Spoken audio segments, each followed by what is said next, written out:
जरा सोचिए, भारत की अर्थव्यवस्था एक बहुत बड़े विशाल ऑर्केस्ट्रा की तरह है। इसमें लाखों करोड़ों सुर एक साथ बज रहे हैं। पर सवाल ये है कि इस ऑर्केस्ट्रा का मास्टर कंडक्टर कौन है? वो कौन है जो ये पक्का करता है कि ये संगीत हमेशा सुरीला रहे, बेसुरा ना हो जाए? तो चलिए आज इसी की पड़ताल करते हैं।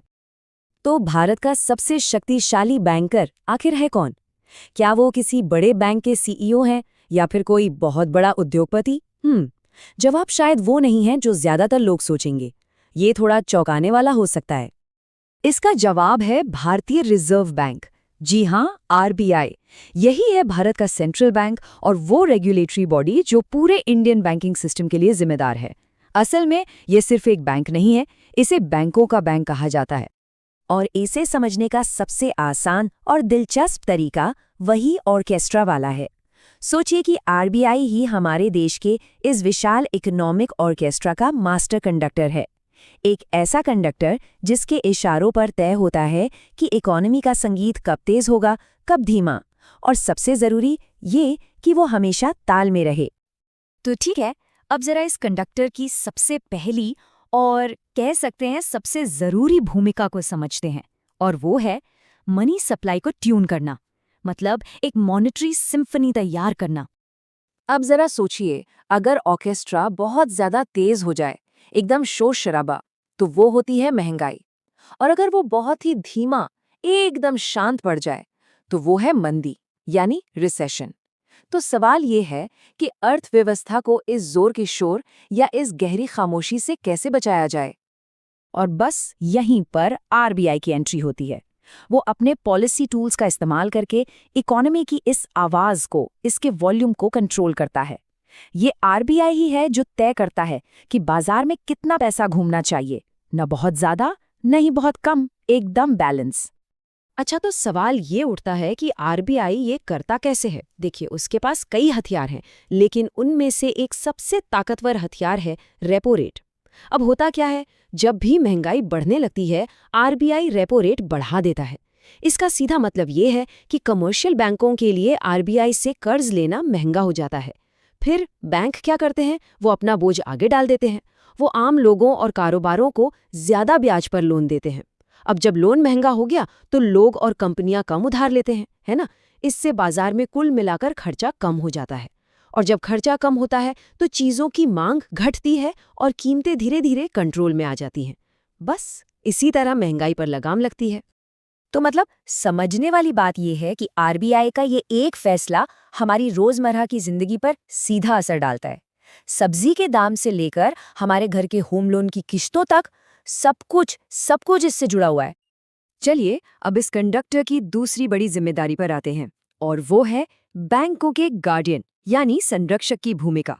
मतलब ये पक्का करना कि ऑर्केस्ट्रा का हर एक साज, हर एक इंस्ट्रूमेंट बिल्कुल सही धुन में बजे।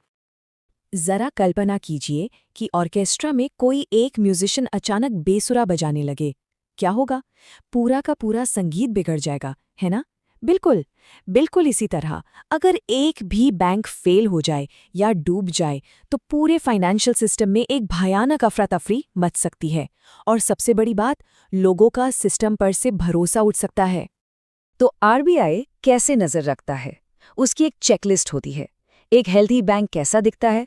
वो ज़रूरी कैश रिजर्व मेंटेन करता है, उसके पास किसी भी जोखिम से निपटने के लिए काफ़ी पैसा यानी कैपिटल होता है, और वो सोच समझकर सही तरीके से लोन देता है। और दूसरी तरफ एक मुश्किल में फंसा बैंक, उसके पास बैड लोन्स यानी एनपीएस का ढेर लग जाता है।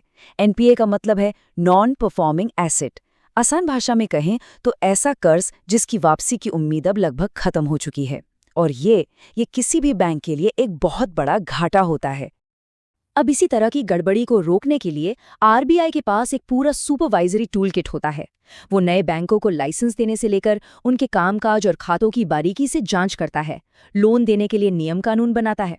और हाँ, अगर कोई बैंक सच में डूबने की कगार पर हो तो आरबीआई उसके लिए लेंडर ऑफ लास्ट रिजॉर्ट यानी आखिरी उम्मीद बनकर भी सामने आता है और उसे बचाने की कोशिश करता है। अब आते हैं इस कंडक्टर के तीसरे बड़े काम पर, और वो है देश का बैंकर होना। मतलब सिर्फ ऑर्केस्ट्रा ही नहीं बल्कि पूरे कॉन्सर्ट हॉल को मैनेज करना। देखिए, आरबीआई सिर्फ हमारे आपके बैंकों का ही बैंकर नहीं है, बल्कि ये बड़े खिलाड़ियों का भी बैंकर है।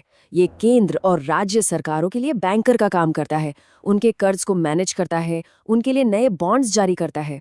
और हाँ, हमारी जेब में जो नोट होते हैं, देश की करेंसी, उसे छापने और मैनेज करने की जिम्मेदारी भी आरबीआई की ही है। इसका एक और बहुत ही ज़रूरी काम है, फॉरेन एक्सचेंज मैनेजमेंट। मतलब आरबीआई देश के फॉरेन करेंसी जैसे डॉलर्स, पाउंड्स, इन सब के रिजर्व को संभालता है। और ऐसा क्यों करता है? ताकि अंतर्राष्ट्रीय बाजार में हमारे रुपए की कीमत स्थिर रहे, उसमें बहुत ज़्यादा उतार चढ़ाव ना आए। और ये जिम्मेदारी कितनी बड़ी है, इसका अंदाजा आप इस आंकड़े से लगा सकते हैं।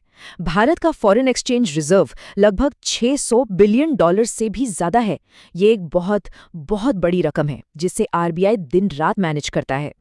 इन सब बड़े बड़े कामों के अलावा आरबीआई एक डेवलपमेंटल रोल यानी एक विकासात्मक भूमिका भी निभाता है। मतलब वो ऐसे कामों को भी बढ़ावा देता है जो देश के बड़े आर्थिक लक्ष्यों को पूरा करने में मदद करे, जैसे कि ज्यादा से ज्यादा लोगों को बैंकिंग सिस्टम से जोड़ना। तो आखिर में सवाल यही है कि ये कंडक्टर इतना जरूरी क्यों है? इसका सीधा सा जवाब है, एक स्थिर और लगातार चलने वाली परफॉर्मेंस के लिए। ये बात इस कोट में बहुत खूबसूरती से कही गई है। सेंट्रल बैंक फाइनेंशियल स्टेबिलिटी का गार्डियन होता है, एक खामोश कंडक्टर जो ये पक्का करता है कि इकोनॉमी की सिम्फनी हमेशा चलती रहे, कभी रुके नहीं। तो आज की इस पूरी बातचीत का सार क्या है? आरबीआई के मुख्य काम क्या है? पहला, महंगाई को कंट्रोल करना। दूसरा, बैंकों पर नजर रखना। तीसरा, करेंसी को मैनेज करना। चौथा, सरकार के बैंकर के तौर पर काम करना। और पांचवा, रुपए की कीमत को स्थिर रखना। यही वो 5 मुख्य सुर हैं जो भारतीय अर्थव्यवस्था के संगीत को हमेशा सुरीला बनाए रखते हैं। लेकिन भविष्य का क्या? जैसे जैसे पैसा डिजिटल होता जा रहा है, क्रिप्टो जैसी नई नई चीजें सामने आ रही हैं, ऐसे में हमारे इस मास्टर कंडक्टर को, आरबीआई को, आने वाली नई सिम्फनी के लिए अपनी भूमिका को कैसे बदलना होगा?